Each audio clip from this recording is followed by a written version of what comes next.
Hi everyone. So today I want to share a few editing tips with you.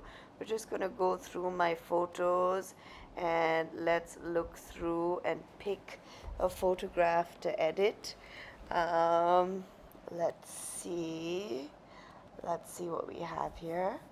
So these are some images that I've captured. And we're going to pick one and I'm going to show you how to use Photoshop. All right, so um, let's see. Hmm, I like these. I like that one. Okay, so I think we're gonna choose this one here, and yeah, I'm gonna show you how to edit out that hair using the healing brush tool and a lot of other things as well on Photoshop. Alright, so we're gonna, I'm just testing if it's recording, and then we're going to go ahead and right click on the image and open it in Photoshop. So let's close that. Okay, there we go. Open Adobe 2022. Alright, now it's going to open up, and there we are. Alright, okay, so what we're going to do is just look at this image, zoom in a bit, and you can see, all the little details. This is how you zoom in. Now on the right hand side, I want to show you all the things that you can do. You can open the object as a copy so that your raw file stays intact. And that's what we will do eventually after we've made a few edits there. You've got basics, you see. Here you can adjust the exposure. You see, you can make it brighter, you can make it darker. You've got contrast, so we're gonna give it a little more contrast.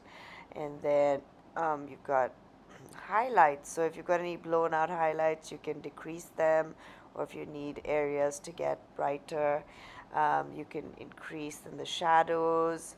You see, if you want to create like a poster effect, I like that. So we're gonna keep it like that. And then of course the whites, you see, you can adjust the whites as well, which is great. The blacks, you can intensify them or you can make them lighter. um, yep, and we've got texture, so that's a bit much, but you see what I mean. You can play around with all these things. And then you've got clarity, and that makes the image more sharp and clear, but it's different from sharpness. So there's another toggle for sharpness which I'll show you later, but this is what clarity is done, and I quite like that. And let's go down to vibrance. You see, making it a little less vibrant. I like that effect. That's not too much, but you can play around with that too. Yeah, I'm gonna stick to that. I like it. Then of course you have the saturation. This is the easiest way to turn it into a monochrome or black and white image. But if you want to do something more professionally, of course there are other options, where you would preserve the colors and then go in with the curves and go in with, which I'll show you in another video. But you can also go and click over here and go to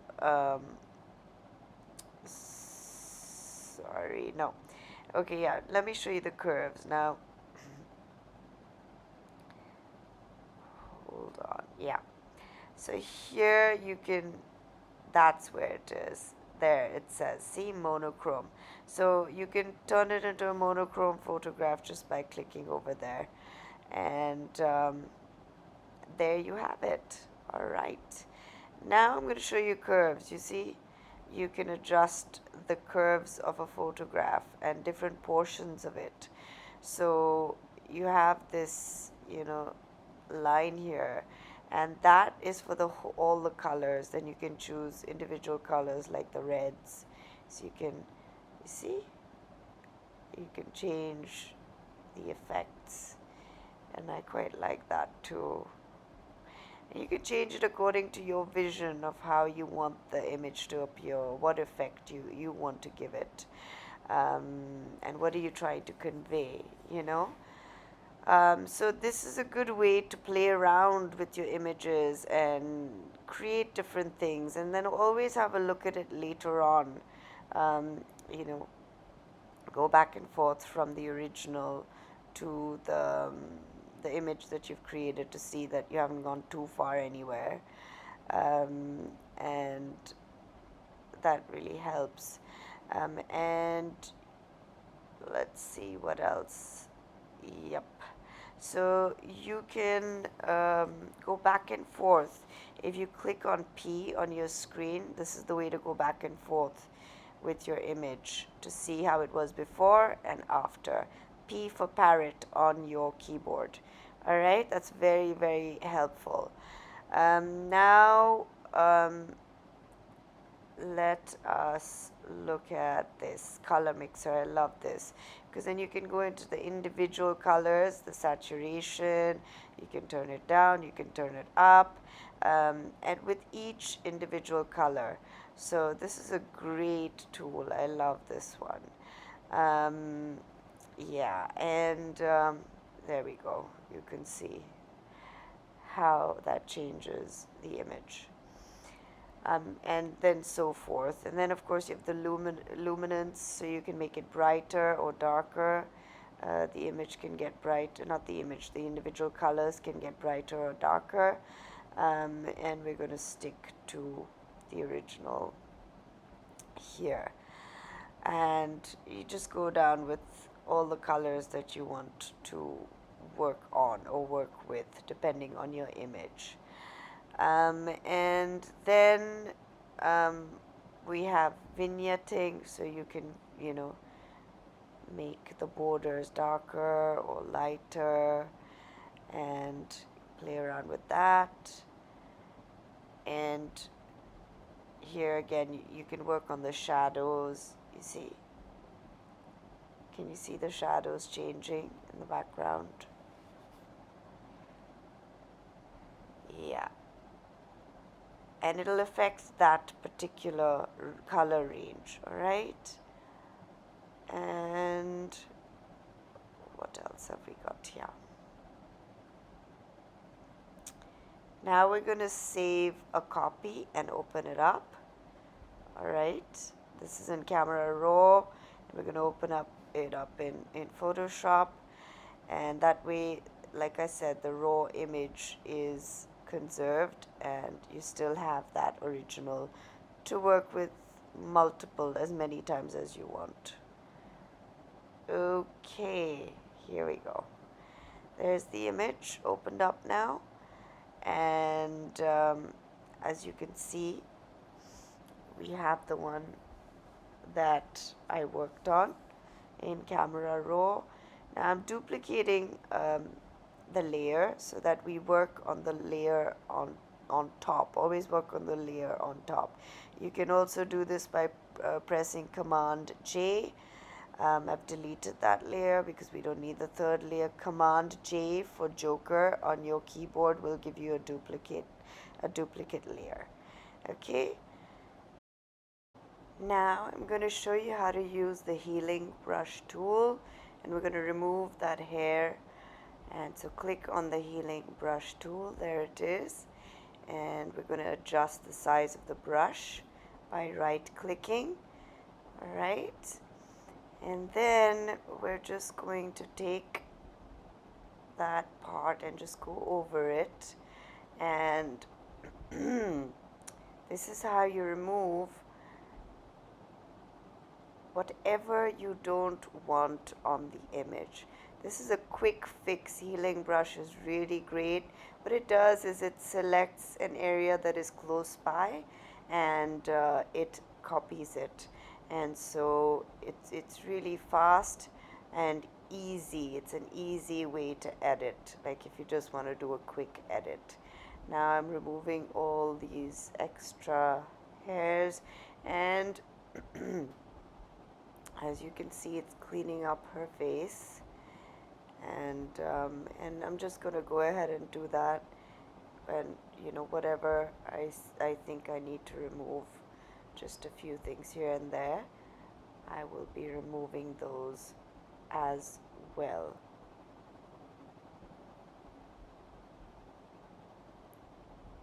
There we go.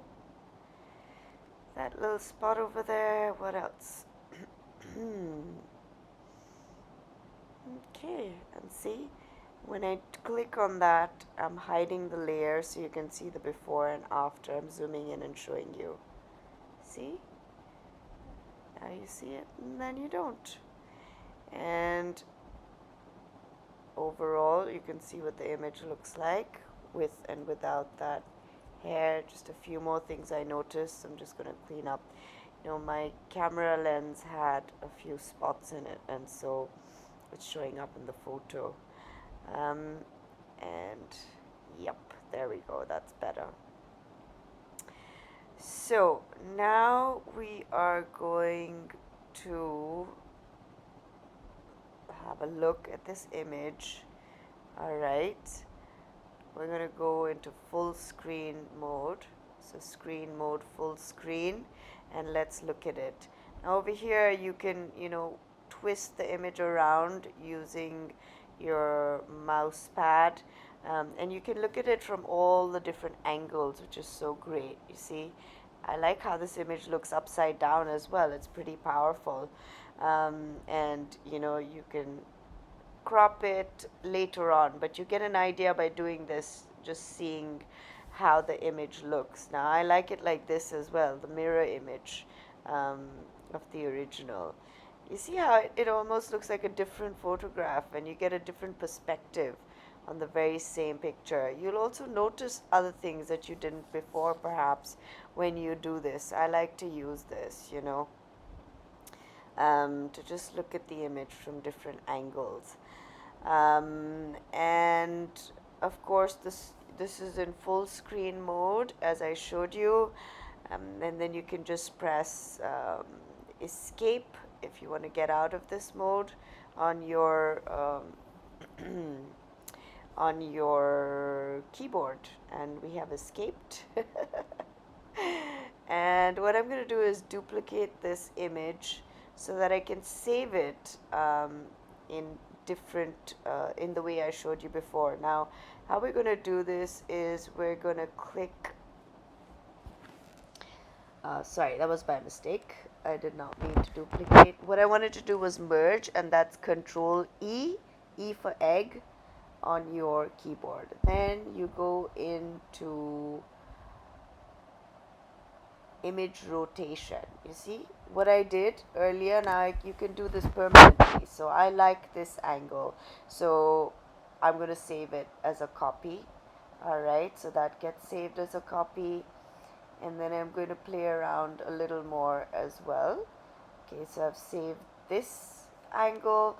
Now I'm going to go ahead and I'm going to go to image rotation and rotate it again. And yeah, and I liked it like this too, so I'm going to save this also. Oh, well, I guess I'm saving it like this then. There we go. So those are a few things that I've shared with you, a few tips. Just, as my work flows, I just wanted to show you how you can do these things. I'll be sharing more tips as well, so stay tuned. And I hope you learned something good today. And I look forward to doing more videos for you in the future. There it is. Take care, everyone.